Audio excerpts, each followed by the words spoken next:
Good morning, students. Today video is for 11th Commerce BST. Today our topic is features of cooperative organizations. कल हमने features पढ़ी थी कुछ features के 3 points पढ़े थे. आगे के पॉइंट्स हम पढ़ेंगे आज, पर आगे का जो पॉइंट्स है उन्हें पढ़ाने से पहले मैं जो कल हमने 3 पॉइंट्स पढ़े थे एक बार उन्हें रिमाइंड करा देती हूँ ताकि जो आपके फीचर्स है वो पूरी की पूरी माइंड में क्लियर हो जाए. ठीक है, जो फीचर्स के पॉइंट्स हैं आपको सारे क्लियर हो जाए. तो फर्स्ट पॉइंट है जो वो है वॉलेंट्री एसोसिएशन, जो कि हमने कल पढ़ा था, यानी कि एक इच्छा से बनाया हुआ संघ. क्या कॉर्पोरेटिव जो ऑर्गेनाइजेशन है वो एक वॉलेंट्री एसोसिएशन है. Cooperative society is a voluntary association of persons, यानी ये कुछ पर्संस के द्वारा बनाया गया एक वॉलेंट्री एसोसिएशन है कि वो अपने इच्छा से इसे ज्वाइन करते हैं, है ना. कोऑपरेटिव सोसाइटी को जिसका भी इसमें कॉमन इंटरेस्ट है वो अपना इसे ज्वाइन कर सकता है. जैसे कि कोई अगर फार्मर है वो एग्रीकल्चर सोसाइटी को ज्वाइन कर सकता है, कोई कस्टमर है कंज्यूमर है वो कंज्यूमर सोसाइटी को ज्वाइन कर सकता है ना.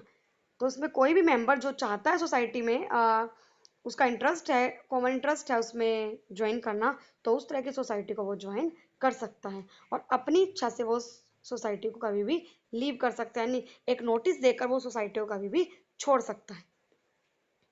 इसमें कोई भी एक हम कह सकते हैं रिस्ट्रिक्शन नहीं है कि उसकी मेंबर की एंट्री और एग्जिट होने पर कोई भी इसमें रिस्ट्रिक्शंस नहीं है, कोई प्रतिबंध नहीं है. जब मर्जी वो चाहे इस तरह की सोसाइटी को मेंबर छोड़ सकता है और कभी भी इसे ज्वाइन कर सकता है. ठीक है. सेकंड जो हमने पढ़ा था वो था लीगल स्टेटस, यानी हमने कल पढ़ा था कि जो ये सोसाइटी है कोऑपरेटिव सोसाइटी, इसमें कुछ जो मेंबर्स हैं जो मिलके से ज्वाइन करते हैं और फिर अपना जो बिजनेस है वो इस तरह से इसमें चलाते हैं. अपने हम बात करें अपने म्यूचुअल हेल्प के लिए एक दूसरे की, not the earning profit, service motive के लिए वो इसे ज्वाइन करते हैं. तो जो इस तरह का जो कोऑपरेटिव सोसाइटी होती है उसका जो रजिस्ट्रेशन है वो कराना जरूरी है. आफ्टर रजिस्ट्रेशन, यानी जब रजिस्ट्रेशन हो जाता है उसी के बाद जो कोऑपरेटिव ऑर्गेनाइजेशन है उसकी एक सेपरेट लीगल जो है एंटिटी होती है, उसका अपना अलग पहचान होती है जब वो रजिस्ट्रेशन उसका हो जाता है.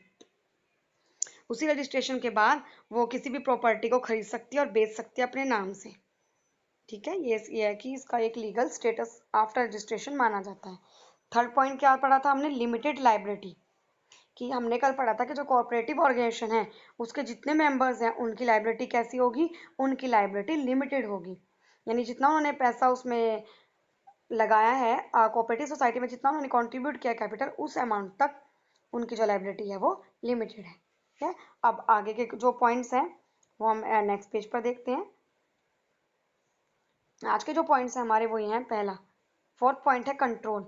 अगर हम कोऑपरेटिव सोसाइटी की बात करें तो इसका जो कोऑपरेटिव सोसाइटी का कंट्रोल किसके हाथों में होता है, ये होता है इलेक्टेड मैनेजिंग कमेटी के हाथ में. हाँ, एक जो कमेटी बनाई जाती है जो कि मेंबर्स के द्वारा चुने जाते हैं. इसमें मेंबर जो कमेटी बनाई जाएगी ये मेंबर्स चुनेंगे और वो चुन के एक कमेटी बनाते हैं और कमेटी ही जो एक सोसाइटी की मैनेजिंग कमेटी है उसका ही जो डिसीजन लेने का जो पावर है वो उसके हाथों में होती है. यानी कंट्रोल किसका रहता है, मैनेजिंग कमेटी का. लिखा हुआ in cooperative society the power to take decision lies in the hand of an elected managing committee. Managing committee के हाथों में डिसीजन लेने का पावर होता है. The committee is elected through voting by members. Members जो इसमें इंक्लूड हैं वो वोटिंग करते हैं और वोटिंग के थ्रू उस कमेटी को चुना जाता है. नेक्स्ट देखिए सर्विस मोटिव. ये हमने पहले भी पढ़ा था मीनिंग में भी और आज एक बार और मैंने पॉइंट में रिमाइंड कराया आपको कि अगर हम बात करें कोऑपरेटिव सोसाइटी की, इसका जो मेन मोटिव है वो क्या है, सर्विस मोटिव. यानी जितने भी इसमें मेंबर्स इंक्लूड हैं उनको सर्विस प्रोवाइड करना है ना. अगर उन्हें कोई प्रॉब्लम आ रही है इकोनॉमिकली तो उन्हें उस टाइम पर हेल्प करना ना. वो इसीलिए एक बनाते हैं ना इकोनॉमिकली हेल्प के लिए अपनी, इसीलिए वो क्या करते हैं, ये एक ऑर्गेनाइजेशन बनाते हैं ताकि अगर उन्हें किसी भी टाइम हेल्प की जरूरत हो पैसों से रिलेटेड तो वहां से वो हेल्प ले सके. ठीक है. अर्निंग जो प्रॉफिट है वो उसका सेकेंडरी मोटिव कहा जा सकता है, पर मेन मोटिव क्या है, सर्विस मोटिव. थर्ड जो है सिक्स जो है वो है equal voting right. Cooperative society की अगर हम बात करें ये एक प्रिंसिपल पे चलते, डेमोक्रेटिक जो प्रिंसिपल है वो इसका है वन मैन वन वोट, यानी एक आदमी को एक वोट का अधिकार. चाहे वो कितना ही पैसा अपना कंट्रीब्यूट करे, चाहे वो कोई एक मेंबर ज्यादा शेयर लगाए चाहे दूसरा मेंबर कम शेयर कंट्रीब्यूट करें, शेयर परचेज करें, लगाई, ठीक है, पर दोनों को जो अधिकार होगा वो इक्वल होगा, इक्वल वोटिंग राइट दोनों को होगा, ठीक है। पढ़ते हैं बुक के अकॉर्डिंग।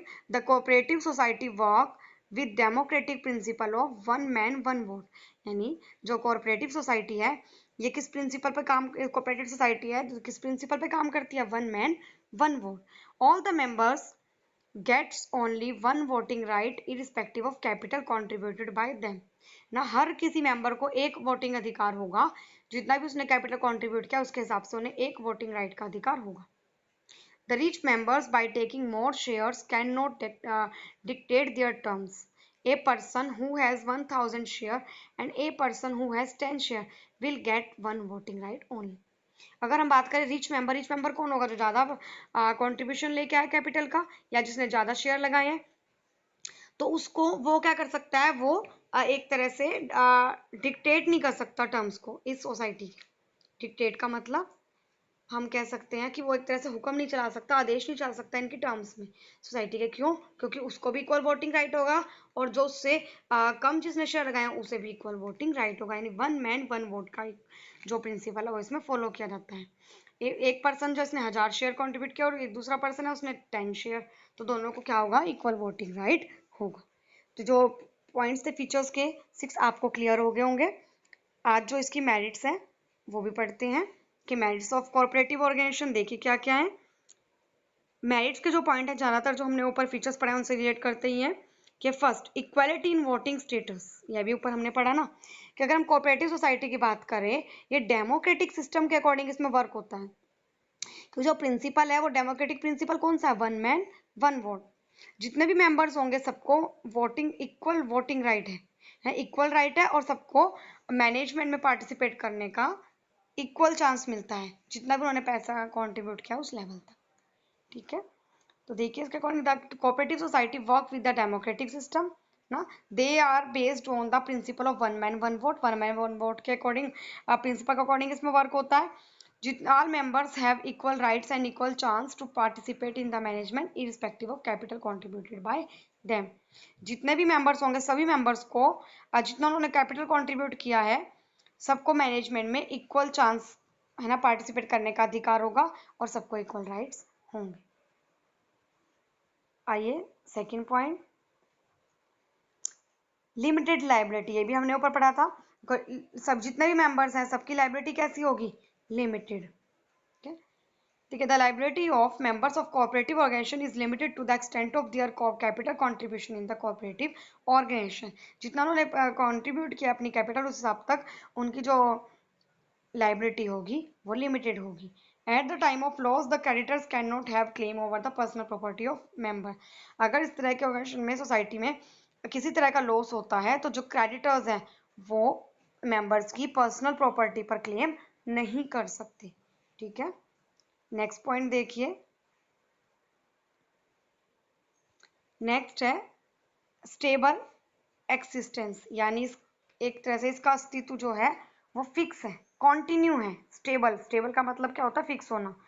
हमने पहले भी पढ़ा था, मैंने बताया था आपको कि जो कोऑपरेटिव सोसाइटी है इसका एक लीगल एक्सिस्टेंस है ना, एक लीगल एक्सिस्टेंस है इसका आफ्टर रजिस्ट्रेशन।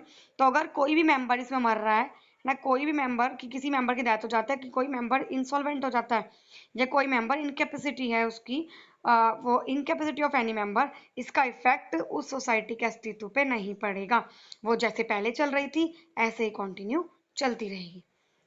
देखिए the cooperative society has a separate legal existence, उसका जो अपने मेंबर है उनसे एक अलग अस्तित्व है ना, आफ्टर रजिस्ट्रेशन अलग पहचान होती है कोऑपरेटिव सोसाइटी की अपने मेंबर्स के अलावा।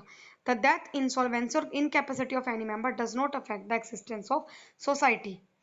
The cooperative organisation has a stable and continuous life and exist for a long period of time. ये ज़्यादा लंबे समय तक अस्तित्व में रहती है। अगर कोई मेंबर मर गया है या इंसॉल्वेंट हो गया, इनकैपेसिटी है, तो उसका इस पे अगर हम बात करें सोसाइटी के अस्तित्व पे कोई प्रभाव नहीं पड़ता, जैसे पहले चल रही थी ऐसे इस तरह की कोऑपरेटिव सोसाइटी जो ऑर्गेनाइजेशन है वो लगातार चलता रहेगा, ठीक है। नेक्स्ट जो पॉइंट है वो है इकोनॉमिकल फंक्शनिंग, यानी एक तरह से हम ये कह सकते हैं कि हम ये जो सोसाइटी है, जो इसका वर्क होता है ज़्यादा खर्चीला नहीं है, जितना भी काम हो रहा है वो फालतू के खर्चे इसमें नहीं किए जा सकते, नहीं किए जाते, यानी जो इसकी जो फंक्शनिंग होती है वो इकोनॉमिकल होती है। देखिए कैसे, the operation of an cooperative organization is quite economical as most of activities are performed by members themselves, and while purchasing goods and raw material, middlemen are eliminated, so they can get the raw material and goods at low cost. The cooperative organization do not maintain low stock due to cash trading.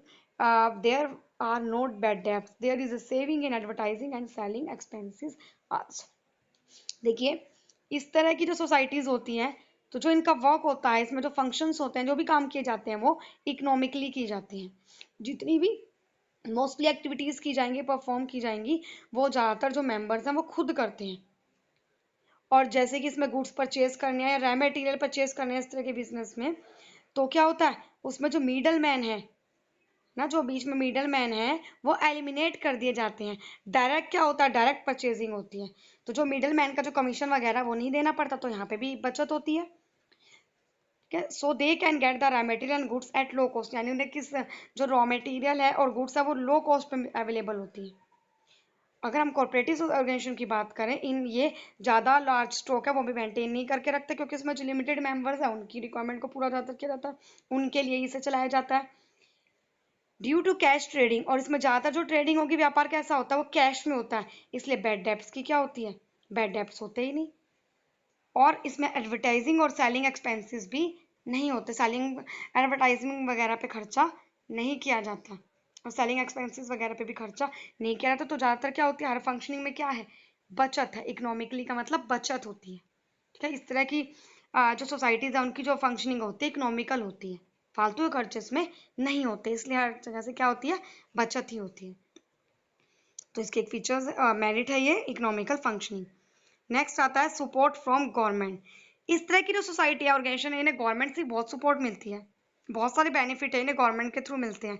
एक तो इन्हें tax में छूट मिलती है, concession मिलता है tax में, और जो रॉ मटेरियल वगैरह परचेज करता है उन्हें, उनमें भी इन्हें सब्सिडी रेट पे जो है वो अवेलेबल होते हैं रॉ मटेरियल वगैरह।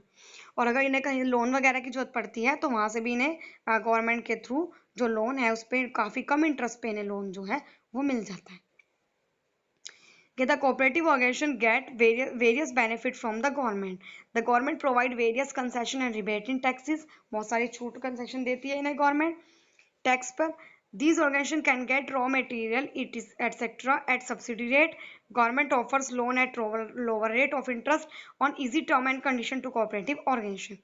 अगर हम गवर्नमेंट की बात करें, गवर्नमेंट इन्हें जो रॉ मटेरियल जो है परचेज करता है वो सब्सिडी रेट पे इन्हें प्रोवाइड करवाती है, और जो इन्हें लोन वगैरह लेना होता है गवर्नमेंट इन्हें लोअर रेट पे, जो इंटरेस्ट रेट है वो लोअर रेट पे इन्हें प्रोवाइड करवाती है लोन, और जो इनकी लोन लेने की जो टर्म कंडीशन होती है वो भी बहुत आसान होती है, और जो किस्तें पे करनी पड़ती है इन्हें इंटरेस्ट की, वो भी क्या है, बहुत कम रेट पर, ठीक है। तो गवर्नमेंट इनकी काफ़ी तरह से हेल्प करती है और सपोर्ट करती है इस तरह की सोसाइटीज़ को बढ़ावा देने के लिए। नेक्स्ट आता है इजी टू फॉर्म। इस तरह की जो सोसाइटीज़ हैं और कॉर्पोरेटिव ऑर्गेनाइजेशन है, इनको फॉर्मेट करना यानी फॉर्मेशन बहुत इजी है।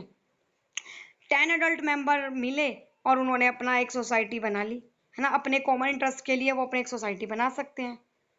और इसका रजिस्ट्रेशन प्रोसीजर है कि इसमें जो मेंबर्स होंगे वो फिर इस तरह की सोसाइटी के रजिस्ट्रेशन जरूरी होता है, इस तरह की जो सोसाइटी है उसका रजिस्ट्रेशन कराया जाता है। रजिस्ट्रेशन जो प्रोसीजर है वो भी सिंपल है, और इसमें कोई लीगल जो ज़्यादा फॉर्मेलिटीज़ है उनको पूरा नहीं करना पड़ता। 10 से ज़्यादा एडल्ट, थोड़े 10 या 10 से ज़्यादा अपना जो एडल्ट मेंबर्स हैं वो मिल के अपनी एक सोसाइटी बना सकते हैं।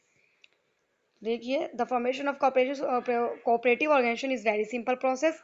Only 10 adult members having common interest are required to form it, है ना। आराम से वो 10 जो एडल्ट मेंबर हैं वो अपने कॉमन इंटरेस्ट के लिए क्या करते हैं, इसका फॉर्मेशन करते हैं कोऑपरेटिव सोसाइटी का।